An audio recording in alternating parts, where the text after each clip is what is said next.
तुमसे एक काम ढंग से नहीं होता है।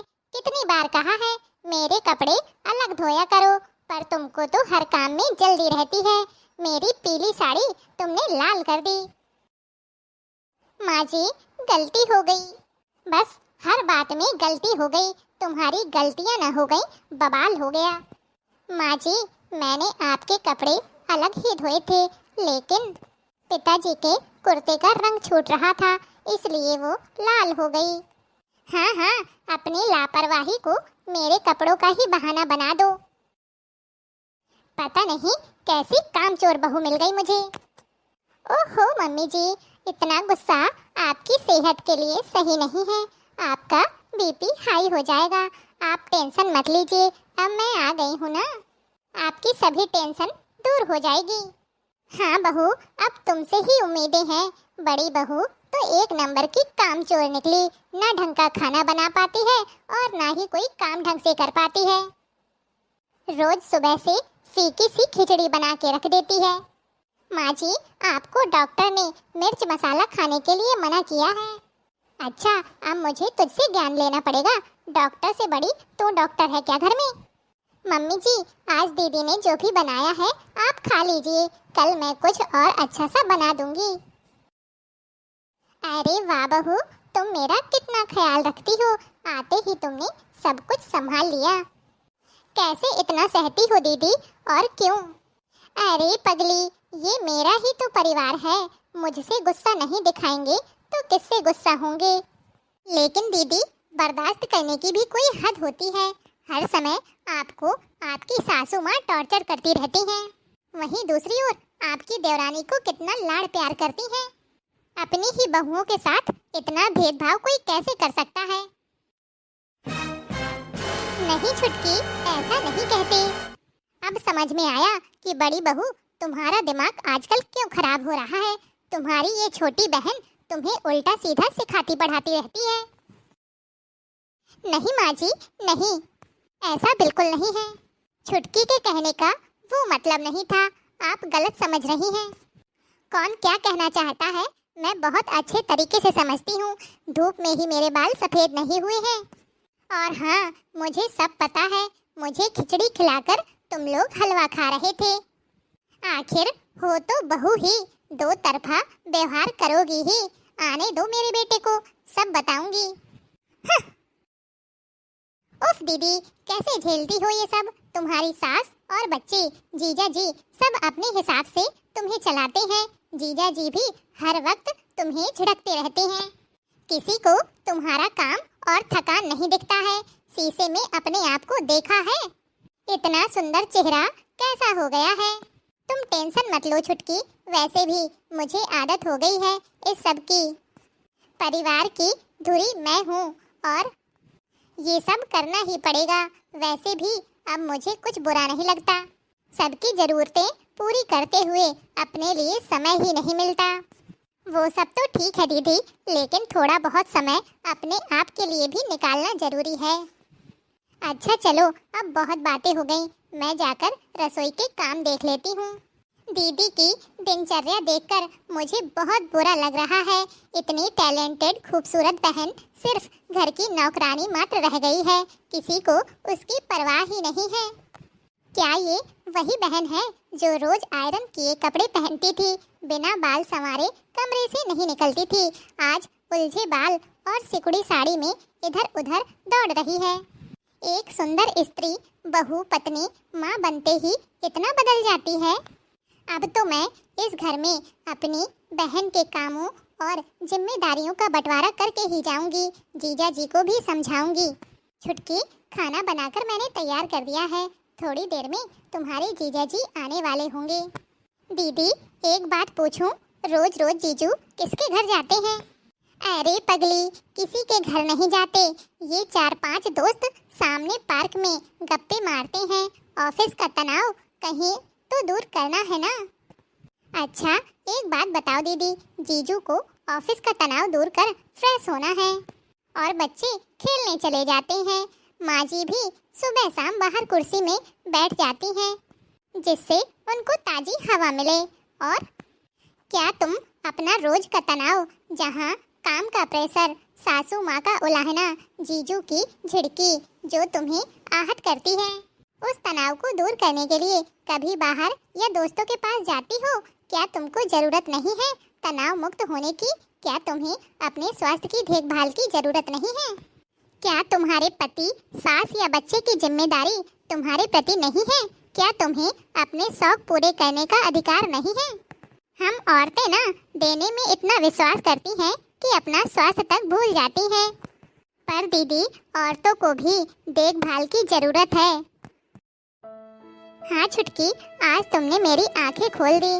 सही कह रही हो, हमें भी देखभाल की जरूरत होती है।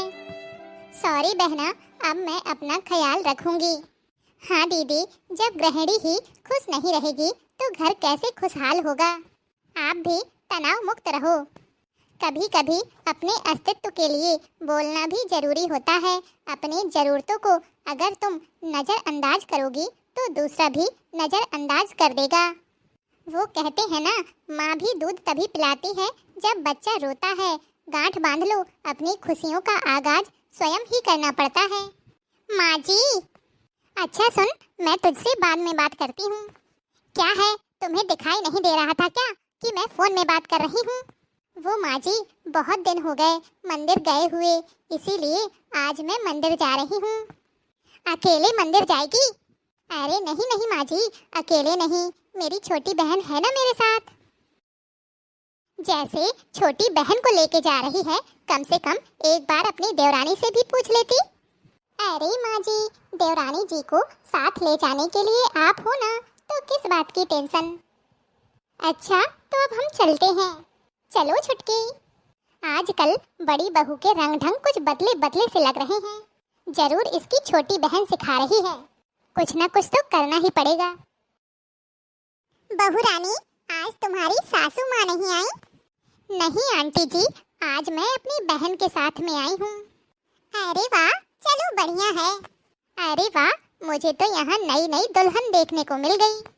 बिटिया, रोज आया करो, रोज तुम्हें कोई ना कोई दुल्हन मिल ही जाएगी। जी आंटी जी, जरूर। चलो बहू रानी, तो फिर शुरू करो। बोलिए कृष्ण कन्हैया लाल की जय। जय हो।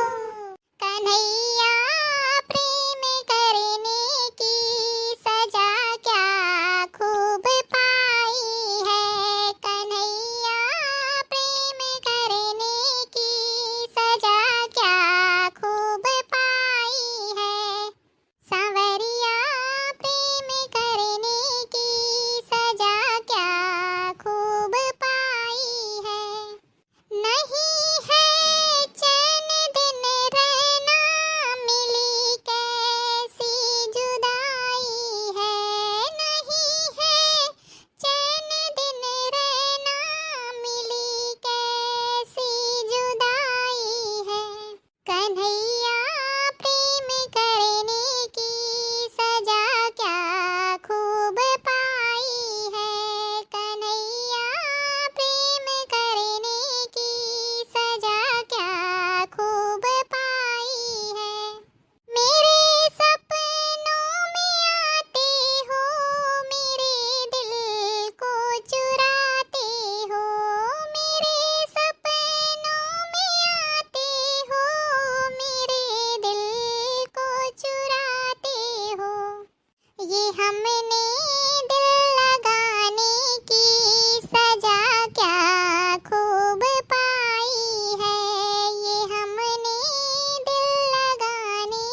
उम्मीद है आप सभी को आज का यह भजन अच्छा लगा होगा। अगर अच्छा लगा हो तो जल्दी से वीडियो को लाइक, और अगर आपने अभी तक चैनल को सब्सक्राइब नहीं किया है तो चैनल को सब्सक्राइब कर लें, जिससे आपको रोजाना इसी तरह के वीडियो देखने को मिलते रहें।